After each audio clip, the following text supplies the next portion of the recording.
Video like जरूर कर लीजिए और ऐसे वीडियो लगातार फ्री में पाने के लिए चैनल को तुरंत सब्सक्राइब कर लीजिए और बेल आइकन को जरूर टैप कर लीजिए ताकि आगे भी सारे वीडियो आपको मिलते रहे। यूट्यूब में फॉलो करते हैं तो प्लीज ये वाला फ्री टेलीग्राम चैनल जरूर ज्वाइन कर लीजिएगा। सारे नोटिफिकेशन सारे अपडेट यहीं पे आते हैं, ध्यान रखिए।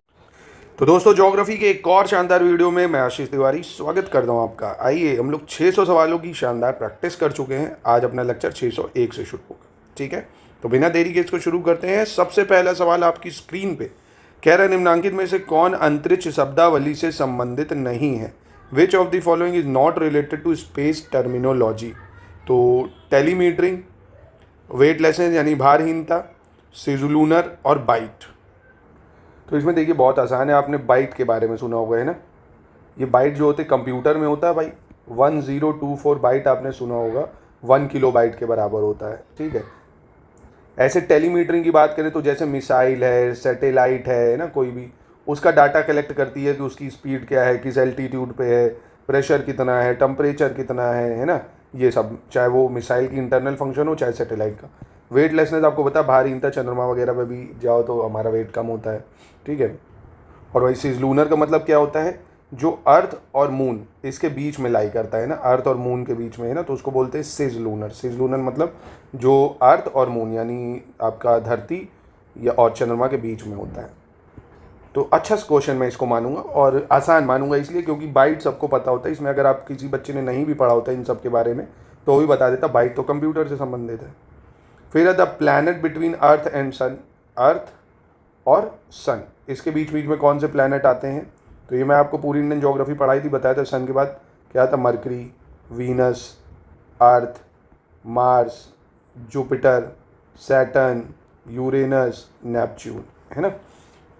तो यानी अर्थ और सन के बीच में कौन आएगा? मार्स और वीनस। मार्स और वीनस यानी आपका मंगल और शुक्र। कौन आ जाएगा? मंगल और शुक्र आ जाएगा। ठीक है, अर्थ इज लोकेटेड बिटवीन, अर्थ किसके बीच में है? तो यहाँ देखो मैंने अर्थ बताई किसके बीच में, वीनस और मरकरी के बीच में, यानी शुक्र और मरकरी को क्या बोलते हैं भैया? वीनस और मरकरी।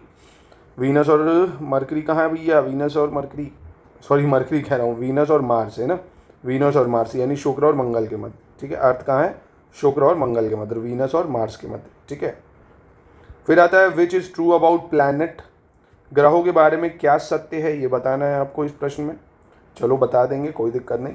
ये प्रकाशहीन होते हैं और चमकते नहीं हैं। Planets are non luminous bodies and don't shine. Planet shine दो they are non luminous body. ये अप्रकाशमान होते हुए भी चमकते हैं। ये प्रकाशमान होते हैं किंतु चमकते नहीं हैं। प्रकाशमान भी हैं और चमकते भी हैं। देखिए, प्लैनेट शाइन दो they are non luminous body, ये बिल्कुल सही है। नॉन ल्यूमिनस मतलब अपनी खुद की लाइट से नहीं चमकते हैं ये, है ना। जिनकी खुद की प्रकाश होता है, खुद की लाइट होती है, वो ल्यूमिनस होते हैं। जैसे आपका सूर्य, ये ल्यूमिनस बॉडी है। चंद्रमा ये नॉन ल्यूमिनस, अपने प्रकाश से थोड़ी चमकता है ना, सूर्य के प्रकाश से चमकता है। फिर the planet nearest to the sun, अभी बताया सूर्य के सबसे पास कौन सा है? बुध यानी मरकरी हो जाएगा। इसके बाद है which of the following pair is not properly match, कौन सा इसमें से सही मैच नहीं कर रहा है ये बताना है। सौर मंडल का सबसे बड़ा ग्रह बृहस्पति यानी लार्जेस्ट प्लैनेट जुपिटर। सबसे स्मॉलेस्ट छोटा ग्रह बुध। सौर मंडल का सर्वाधिक चमकीला यानी ब्राइटेस्ट प्लैनेट शुक्र यानी वीनस। सौर मंडल का मंदतम गति वाला यानी स्लोवेस्ट मूविंग प्लैनेट मार्स। तो कौन सा गलत है इसमें से? तो यहाँ पे देखिए डी गलत हो जाएगा क्योंकि स्लोवेस्ट मूविंग प्लैनेट की बात करेंगे ना, जो सबसे धीरे घूमता है वो वीनस होता है, शुक्र होता है ना। लगभग ये 243 दिन ले लेता है। और सबसे तेज घूमने की बात करें अगर, तो सबसे तेज बृहस्पति घूमता है। मतलब आप ये मानो लगभग आई गेस 10 घंटे के अंदर वो घूम जाता है, 10 घंटे में चक्कर लगा लेता है। ठीक है, तो 10 घंटे से भी कम समय में अपनी धुरी पर एक पूरा चक्कर लगा लेता है। तो याद रखना, स्मॉलेस्ट मूविंग प्लैनेट हो जाएगा आपका वीनस या शुक्र। बाकी ये सही है, सबसे बड़ा ग्रह बृहस्पति, स्मॉलेस्ट प्लैनेट मरकरी और चमकने वाला जो है वो आपका वीनस। ठीक है, इसलिए वीनस को मॉर्निंग स्टार और इवनिंग स्टार भी बोला जाता है।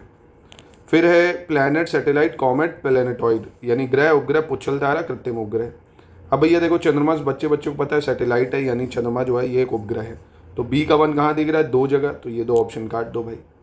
अब यूरेनस सबको पता है एक ग्रह है यानी प्लैनेट है भाई यूरेनस। यूरेनस क्या है? एक ग्रह है। तो ए का 2 कहाँ दिख रहा है भाई? ए का 2 वो भी यहीं दिख रहा है इन दोनों में हमको। फिर दूसरा हैली, हैली क्या है? कॉमेट था। हैली क्या है? पुच्छल तारा था एक, यानी सी का 4, तो वो तो हमें ये दिख रहा है। प्लैनेटॉइड हो गया आपका मेरिनियर, है ना, यानी कृत्रिम उपग्रह। तो हो गया, ऑप्शन ए सही हो जाएगा इसका। आगे बढ़ लेते हैं। सोलर एनर्जी किस लिए आती है भाई? बहुत अच्छा सवाल, और ये आप सबको आई गेस पता भी होगा। फ्यूजन की वजह से होती है सोलर एनर्जी। किसकी वजह से होती? न्यूक्लियर फ्यूजन की वजह से। फ्यूजन में क्या होता है, छोटे छोटे जो चीज़ें होती हैं मिलकर बड़ा बन जाता है और एनर्जी रिलीज करता है।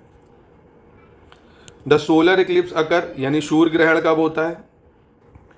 तो देखिए सोलर इक्लिप्स को पहले अगर हम लोग समझे तो आपको, अगर जैसे ये सन है और ये अर्थ है ना, इसके बीच में मून आ गया, इसके बीच में क्या आ गया? मून आ गया। अब देखो ये सतह चंद्रमा के, मतलब चंद्रमा की ये सतह सूरज के सामने है, तो ये सतह जो होती है चमकती है।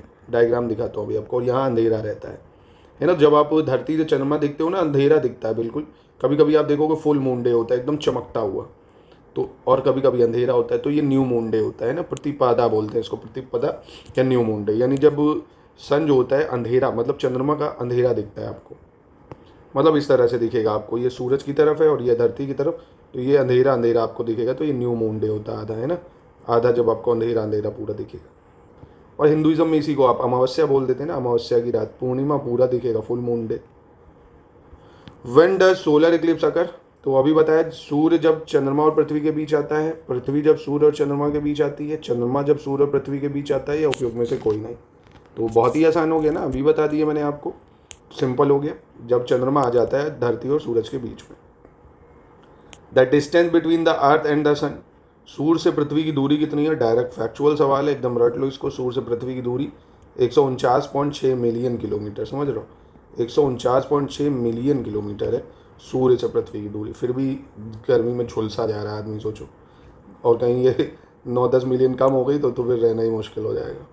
The earth is nearest to the sun on, पृथ्वी सूर्य से सबसे निकट कब होती है? तो पृथ्वी, ये मैंने आपको याद हो इंडियन ज्योग्राफी में अफीलियन एक पढ़ाया था और एक परहीलियन पढ़ाया था, है ना। पी से पास, पी से परहीलियन, है ना। तो जब पास होती है अर्थ और सन तो उसको परहीलियन पोजीशन बोलते हैं। और ये डेट अगर आपको याद रखनी हो तो 3 जनवरी याद रखना। कौन सी? 3 जनवरी याद रखना।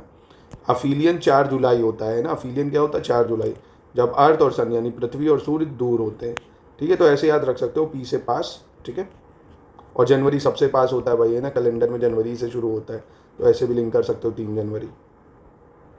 विच of the following planet take the least time to orbit the sun, निम्नलिखित में से कौन सा ग्रह सबसे कम समय में सूर्य का चक्कर लगा लेता है? प्लूटो, मरकरी, अर्थ, सैटर्न में कम समय में कौन चक्कर लगा लेगा इनमें से? तो इसलिए एक बार प्लैनेट की सारी स्पीड आपको देखनी है। तो ये बगल ही में भाई, मरकरी से शुरुआत ही हो रही है, तो ये सबसे कम समय में चक्कर लगा लेगा, मरकरी या बुध। इसके बाद विच of the following pair of planet is without satellite, निम्नलिखित ग्रह युग्मों में से कौन बिना उपग्रह के है? जैसे वीनस और मार्स, मरकरी मार्स, अर्थ जुपिटर, मरकरी वीनस, है ना। इनमें से किनके पास उपग्रह नहीं है? तो ये आपके बुध और शुक्र, है ना। मरकरी और Venus does not have any satellite. कौन? Mercury and Venus. आपके लिए एक सवाल ऐड कर देता हूँ, सबसे ज़्यादा जो सैटेलाइट है वो किसकी है? यानी सबसे ज़्यादा जो वही मून कह सकते हो, ये सैटेलाइट किसके पास है? पृथ्वी की जुड़वा बहन कहे जाने वाला ग्रह का नाम क्या है? Planet which is called twin sister of earth. तो ट्विन सिस्टर ऑफ अर्थ किसको कहा जाता है? तो ट्विन सिस्टर ऑफ अर्थ हम कहते हैं शुक्र को। किसको कहते हैं? शुक्र को या वीनस को कहते हैं। इसके बाद in the form of organism the scientific name of earth is, एक जीवधारी के रूप में पृथ्वी का वैज्ञानिक नाम क्या है? तो आपको पता होगा ग्रीन प्लैनेट। क्या बोलते हैं हम लोग? ग्रीन प्लैनेट बोलते हैं। इसके बाद कह रहा है पृथ्वी की तरह अभ्यंतर से भिन्न चंद्रमा का अभ्यंतर है। Unlike the fluid core of earth the core of the moon, यानी जो चंद्रमा है उसका कोर जो है उसका मतलब कैसा है? वो प्लाज्मा है, वाष्पशील गैस है, श्यान द्रव है या ठोस है? तो देखिए ये जो इंटरनल स्ट्रक्चर है वो कैसा है? Viscous liquid. विस्कस लिक्विड मतलब थिक, जेली लाइक कह सकते हो ना, थिक है। जैसे वो देखे ना थोड़ा थिक पानी होता है, जो जैसे जेली कह सकते हो, लिक्विड जो थोड़ा आप बहाओ ना तेजी से बहे ना। पृथ्वी की परिक्रमण धुरी सदा झुकी होती है। The earth axis of rotation is always inclined. देखिए जैसे सूरज है, अर्थ जो है ना वो 23.5 डिग्री जो है झुकी हुई है ना, 23.5 डिग्री, तभी वो टिल्ट है, तभी आप देखोगे ऐसे रोशनी आती है। अगर सीधी होती ना तो आधा अंधेरा रहता, आधा पूरी रोशनी। तो 23.5 झुकी हुई है, ठीक है, दक्षिण ध्रुव पर 23.5, तो ऑप्शन डी हो जाना चाहिए इसका। अगला कह रहा है कि निम्नलिखित पर विचार करना कौन सा कथन सही है। पृथ्वी के अक्ष के उत्तरी सिरे को उत्तरी ध्रुव कहते हैं, यानी नदन एंड जो होता है अर्थ एक्सिस का, उसको क्या कहते हैं? नॉर्थ पोल कहते हैं। तो ठीक है, नॉर्थ पोल कहलाता है साउथ। 45 डिग्री अक्षांश की लंबाई विषुवत रेखा की आधी होती है। तो देखो विषुवत रेखा 0 डिग्री और इसकी आधी होती है 60 डिग्री अक्षांश, ना कि 45। तो ये तो गलत हो गया। अर्थ एक्सिस कह रहा पैरेलल है भाई, अर्थ एक्सिस जो है, पर नहीं, ये गलत है, क्योंकि अर्थ एक्सिस अभी मैंने आपको बताया 23.5 डिग्री जो है वो झुकी हुई है ना, 23.5 डिग्री झुकी हुई है ऐसे, और तो ये भी गलत हो गया 2 और 3। तो अर्थ की स्पीड जो है revolution is faster in aphelion position, यानी कह रहा है कि अब सौर की अवस्था में पृथ्वी के परिक्रमण की जो गति है वो तीव्र होती है। तो ये भी कथन गलती हो जाएगा, क्योंकि अब अफीलियन में तो दूर होता है ना सन और अर्थ 4 जुलाई को दूर होते हैं, तो कैसे तेज हो सकती है। तो यहाँ पे तो ऑप्शन आपको वो दिख नहीं रहा है, सिर्फ एक ही क्योंकि सही है ना, एक ही सही है दोस्तों। तो इसको याद रखना, थोड़ा आपको कन्फ्यूजन ना होनी चाहिए इसमें, बहुत इंपॉर्टेंट है ये, क्योंकि थोड़ा सा कॉन्सेप्चुअल था ये। पृथ्वी के परितः घूमने वाले कृत्रिम उपग्रह से बाहर गिराई गई गेंद, a ball throw outside from the artificial satellite revolving around the earth will. तो क्या करेगी, यानी सैटेलाइट है पृथ्वी के परितः जो घूम रही कृत्रिम उपग्रह, उसे बाहर फेंक दिया अगर, तो क्या होगा, सूर्य पर चली जाएगी, चंद्रमा पर चली जाएगी, पृथ्वी पर गिरेगी, या उपग्रह के समान आवर्तकाल के साथ उसी के कक्ष में घूमती रहेगी।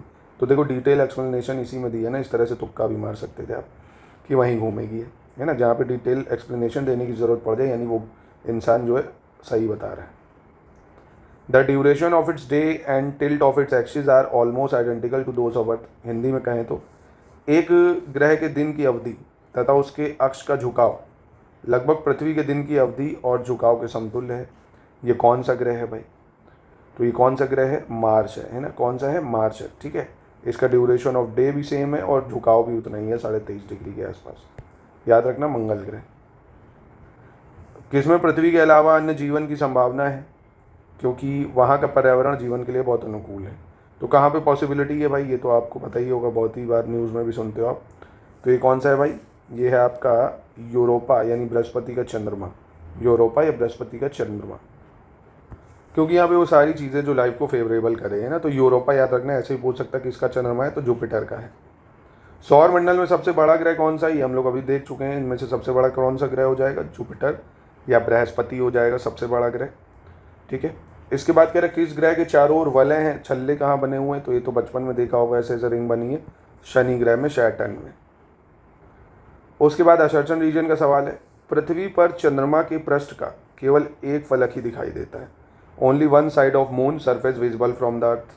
क्या ये सही है भाई, तो बिल्कुल आप क्या दूसरा फलक देख सकते हो, एक ही तो दिखाई देता है आपको, ठीक है भाई, सही कह रहे हैं। दूसरा कारण क्या है इसका, क्योंकि अपने अक्ष पर चंद्रमा के घूर्णन का काल उसके पृथ्वी के चारों ओर घूमने के काल के बराबर है, यानी period of rotation of moon on its axis equal to period of its revolution around the earth. यानी कारण समझो, अब जो जैसे ये अर्थ है और ये मून है, मतलब वो क्या करता है, मतलब वो अपना घूम भी रहा है, जैसे मैं घूम भी रहा हूँ और चक्कर भी लगा रहा हूँ, तो वो दोनों बराबर है ना, तो इसलिए क्या होता है, एक ही चीज़ दिखती है ना, यानी चंद्रमा जो है वो पृथ्वी का चक्कर भी लगा रहा है और अपनी एक्सिस पे घूम भी रहा है। तो यही इसका कारण है, कारण याद रखना कि चंद्रमा घूर्णन काल और पृथ्वी के चारों ओर घूमने का काल वो सेम ही है। जब अर्धचंद्र होता है तो सूर्य, पृथ्वी और चंद्र के बीच का कोण क्या होता है, when there is a half moon, when the angle between the sun, earth and moon is. तो जब अर्धचंद्र होगा तो सूरज, धरती और चांद के बीच में ऐसे 90 डिग्री कोण बनता है। कैसा बनता है, 90 डिग्री का कोण बनता है। चलो फिर ये मैचिंग करनी है, ग्रह, उपग्रह, पुच्छल तारा, कृत्रिम उपग्रह। तो अभी बताया था भाई, सैटेलाइट में मून हो गया, प्लैनेट में यूरेनस हो गया, कॉमेट में हेली हो गया, आर्टिफिशियल में मैथनेट हो गया। जब किसी वस्तु को पृथ्वी से चंद्रमा पर ले जाते हैं तो क्या होता है, उसका भार बढ़ता है, कम होता है, कोई चेंज नहीं होता है, या पूरी तरह से भार रहित हो जाता है। तो मैं बताया चंद्रमा पे जाने पे हमारा जो भार है 1/6 हो जाता है। अगर आप 60 किलो हो तो चांद पे क्या कर दो भाई, 60 का 6 कर दो, 10 हो जाएगा आपका, है ना। तो वेट जो है 1/6 हो जाता है, यानी कम हो जाता है, ठीक है। चलो अगला है, एक देश अपने सेलिनी तथा अभियांत्रिक जो अन्वेषक है परीक्षणकर्ता को चंद्रमा की कक्षा में भेजकर एशिया का प्रथम देश हुआ है यह यश प्राप्त करने वाला को, यानी country by sending its Selene in the orbit of the moon become first country in Asia. तो ये कौन है भाई, करंट अफेयर्स में अमूमन ऐसे सवाल पूछे जाते हैं, तो ये जापान का था। सौर मंडल में क्षुद्र ग्रह छोटे खगोलीय पिंड है, ये जिन ग्रहों के मध्य पाए जाते हैं वो क्या है भाई, जो एस्टेरॉयड बेल्ट है वो किन दो ग्रहों के बीच पाई जाती है एस्टेरॉयड बेल्ट, तो मैंने बताया था ना आपको, जुपिटर और सैटर्न, है ना। यानी आपका बृहस्पति और शनि के बीच में एस्ट्रॉइड बेल्ट पाई जाती है। ठीक है, बृहस्पति और शनि के मध्य। निम्नलिखित नगरों में से कौन दूरतम उत्तर में अवस्थित है? Among the following cities which one lie in the farthest north? तो बीजिंग, नॉर्थ दिल्ली, न्यूयॉर्क या रोम? तो अगर मैप नहीं देखा है तो ये सवाल तो बताना मुश्किल हो जाएगा आपके लिए। तो देखिए मैप आपको अगर पता हो, चाइना का बीजिंग तो इधर है, न्यूयॉर्क तो और इधर ही है, न्यू दिल्ली इधर, रोम इधर आएगा फ्रांस में ना, तो ये नॉर्थ में हो जाएगा।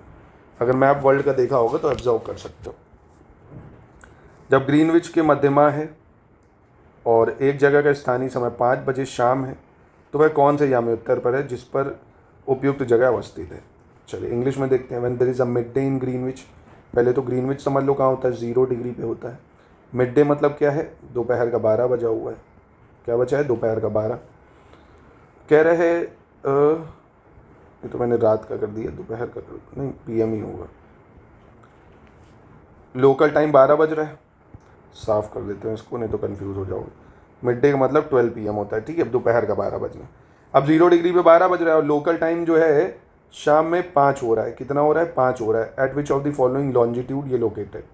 तो 5 बज रहा है, 5 बजा दो। तो मैंने आपको ध्यान होकर बताया था 15 डिग्री आगे बढ़ने पे 1 घंटा आगे बढ़ता है। तो ये कितना घंटे आगे है? 1 2 3 4 5, 5 घंटे, यानी 75 डिग्री हो जाएगा। क्या हो जाएगा? 75 डिग्री हो जाएगा।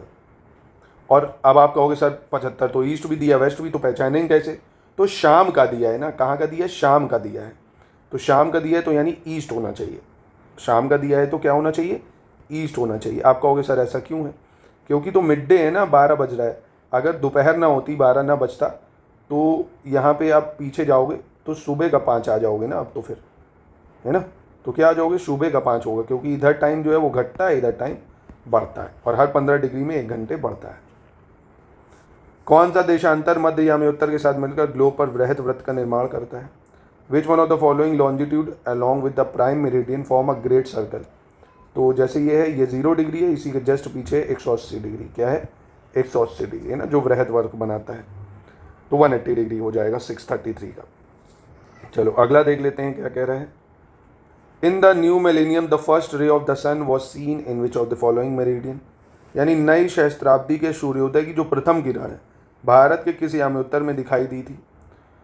तो ये तो डायरेक्ट फैक्चुअल सवाल है, आपको रटना पड़ेगा इसको। 93.5 यानी 93 डिग्री 30 मिनट ईस्ट है ना, जो नई शताब्दी के सूर्योदय की प्रथम किरण भारत के यहाँ पे गिरी थी। 93-30 ईस्ट, 93-30 ईस्ट। और आप कहोगे सर ये हम याद कैसे करें? तो ऐसे समझो ना यार, ये मतलब हम लोग 82 पे ही है और अरुणाचल में निकलती है, तो सबसे पहले अरुणाचल में निकलेगी, अरुणाचल के पास पड़ेगा जाके आपका। फिर अब प्रधान यामी उत्तर गुजरती है, prime meridian passes through Algeria, France, Nigeria, Portugal. आओ इसका मैप देख लेते हैं। तो ये देख सकते हो प्राइम मेरिडियन यूके है, फ्रांस से भी जाती है, स्पेन से जाती है ना। यूरोप में कौन कौन है? UK, France, Spain. फिर अफ्रीका में आ जाओ, अल्जीरिया है, बुर्किना फासो जो आतंकवाद के लिए सबसे नंबर 1 पे रहा है, और माली है ना, माली से भी पास होती है ये, टोगो से पास होगी और घाना से पास होगी। प्लीज़ इसको याद रखना, ये मैप में पूछा जा सकता है आपसे।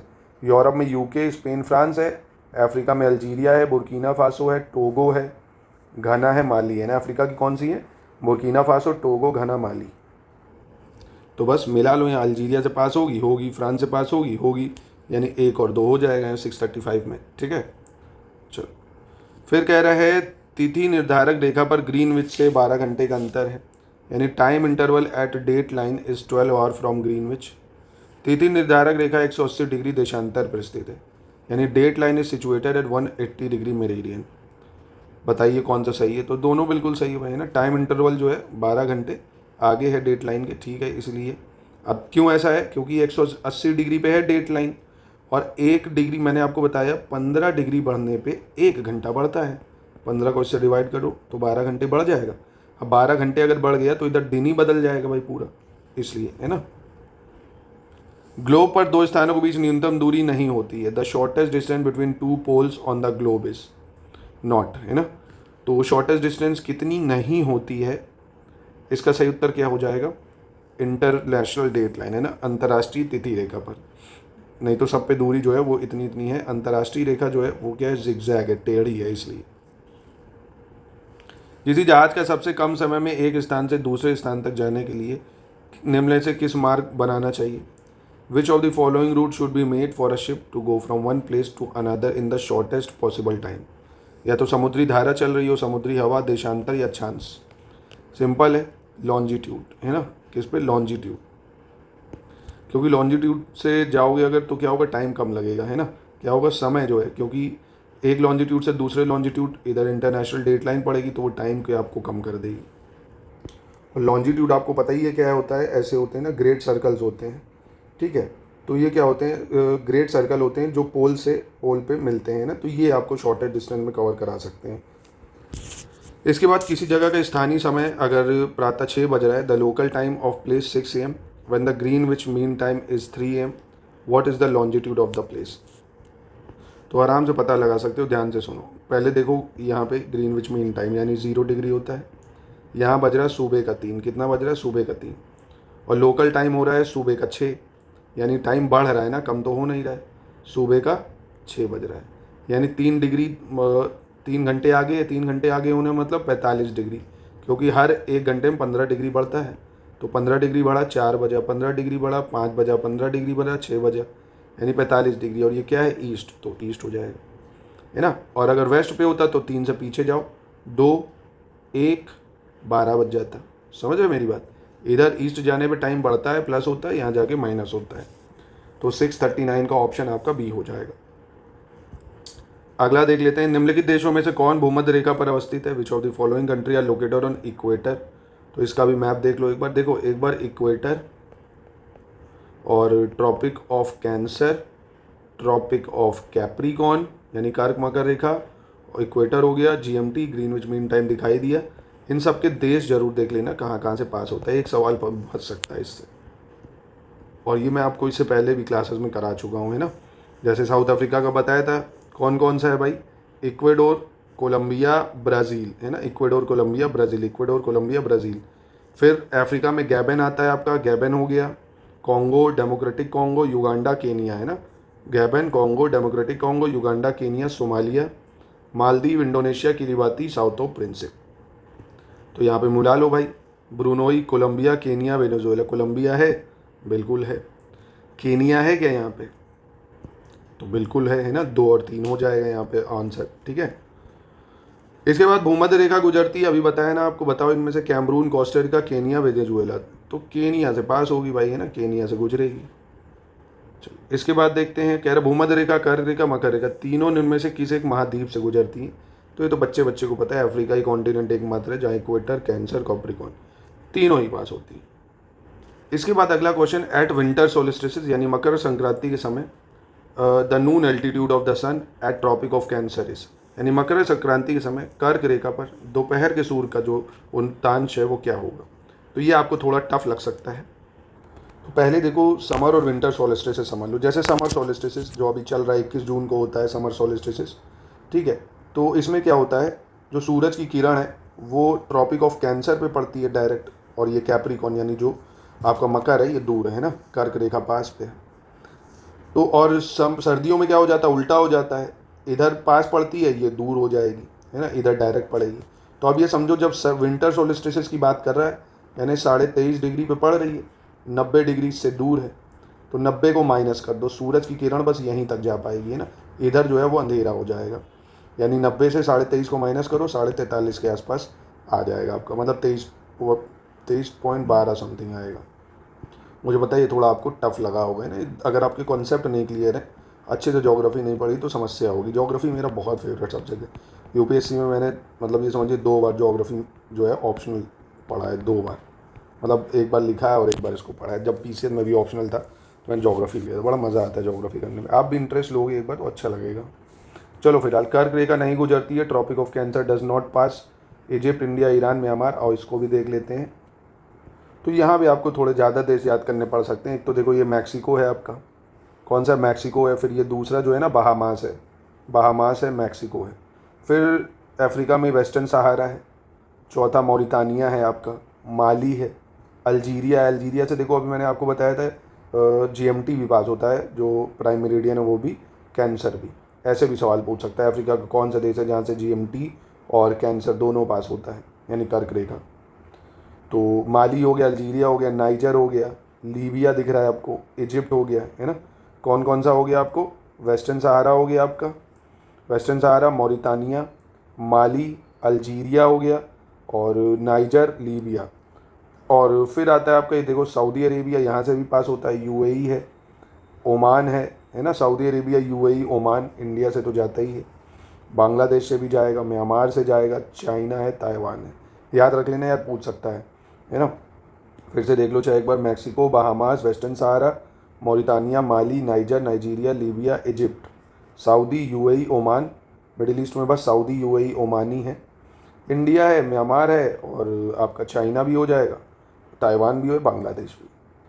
तो बता सकते हो हाँ भाई ईरान यहाँ का ही नहीं है, ठीक है। निम्नलिखित देशों पर विचार करना है, इनमें से कौन मकर रेखा से गुजरती है, यानी ट्रॉपिक ऑफ कैप्रिकॉर्न से गुजरती है। तो देख रहे हो ये भी आता है भाई, और इसको भी देख लें। तो यहाँ पे भी देख सकते हो, सबसे पहले तो ये दिख रहा है आपको Chile, Argentina, Paraguay, Brazil. Africa को कौन सा, मतलब साउथ अमेरिका को कौन सा है? Chile, Argentina, Paraguay, Brazil. Chile, Argentina, Paraguay, Brazil. Africa में नामीबिया है, बोट्सवाना है, साउथ अफ्रीका है, मोजाम्बिक है, मेडागास्कर है ना। कौन कौन सा है? Namibia, Botswana, South Africa, Mozambique, Madagascar, Australia. फिर इधर आ गया है ना, बस ये है, ठीक। तो एक बार फिर से देख लो भाई, इक्वेटर, कैंसर, कैप्रिकॉर्न और जीएमटी। और भारत में जो है ट्रॉपिक ऑफ कैंसर किन शहरों से पास होता है, प्लस राज्य, और मध्यमा जो भारत की है जीएमटी। देख डालो यार, एक दो सवाल मिल जाएंगे ऐसे ही करके, है ना। एक एक दो करके आपका पूरा पहाड़ तैयार हो जाएगा। चलो तो समझ जाओगे ना। ऑस्ट्रेलिया हाँ जाती है, नामीबिया हाँ जाती है, ब्राज़ील हाँ भाई जाती है, चिली हाँ भाई जाती है। तो चारों सही हो जाएंगे, 140 मतलब 1 2 3 4 हो जाएगा। विषुवत या इक्विनोक्स वर्ष के दो काल जब दिन और रात बराबर होता है। Equinox the two period in the year when day and night are equal. तो इक्विनोक्स कब होता है? इसका सही उत्तर क्या होगा? 21 मार्च 23 सितंबर। ये याद रखना, 21 मार्च 23 सितंबर, दो इक्विनोक्स होते हैं, 21 मार्च 23 सितंबर। उत्तरी गोलार्ध में कर्क संक्रांति के समय 12 घंटे का दिन कब होगा? At time of the summer solstice. तो समर सोलिस्टिस मतलब अभी बताया मैंने, 23 डिग्री नॉर्थ पे जब सन पड़ेगा डायरेक्ट। तो northern hemisphere the length of day will be 12 hour at, मतलब दोपहर में 12 घंटे का दिन कहाँ पे होगा? कैंसर की तरफ, कैप्रिकॉर्न की तरफ, इक्वेटर में या आर्कटिक सर्कल में? तो ये होगा आपका इक्वेटर में, है ना। इक्वेटर में क्या होगा? क्योंकि यहीं तक धूप आएगी पूरा। अगर देखो ध्यान से थोड़ा सा समझ लो, किसी दिन फुर्सत में समर सोलिस्टिस वगैरह पढ़ा दूंगा। ये अर्थ क्या है? इंक्लाइन है। अगर सूरज की किरण यहाँ पड़ी तो यहाँ तक जाएगी, इधर अंधेरा हो जाएगा, है ना। यहीं तक तो पेनिट्रेट करेगी भाई सूरज की किरण, ठीक है, नीचे नहीं जाएगी। तो इक्वेटर में 12 घंटे का होगा। किस तारीख को सबसे बड़ा दिन होगा भाई? विच of the following is longest day? कहते हैं ना आज बड़ा दिन है, बचपन से सुनते आ रहे होगे बड़ा दिन है 21 जून को, क्योंकि डायरेक्ट सूरज की किरण पड़ती है सन पे। निम्नलिखित तिथियों में से किसमें दोपहर को आपकी छाया सबसे छोटी होती है? On which of the following date hour shadow at noon is smallest? तो किस डेट को हमारी जो छाया है वो सबसे छोटी होगी? तो ये होगी 21 जून को, ये हमारी छाया सबसे छोटी होती है। अब इसका कारण क्या है? क्योंकि सूरज जो होता है ना, ये क्या होता है? सन हाईएस्ट पॉइंट पे होता है स्काई में, मतलब दूर होता है सबसे। चलो अगला है, ग्रीष्म अयनांत प्रतिवर्ष होता है। समर सोलिस्टिस अकर एवरी ईयर। तो अभी बताया समर सोलिस्टिस 21 जून को होता है। कब होता है? 21 जून को होता है।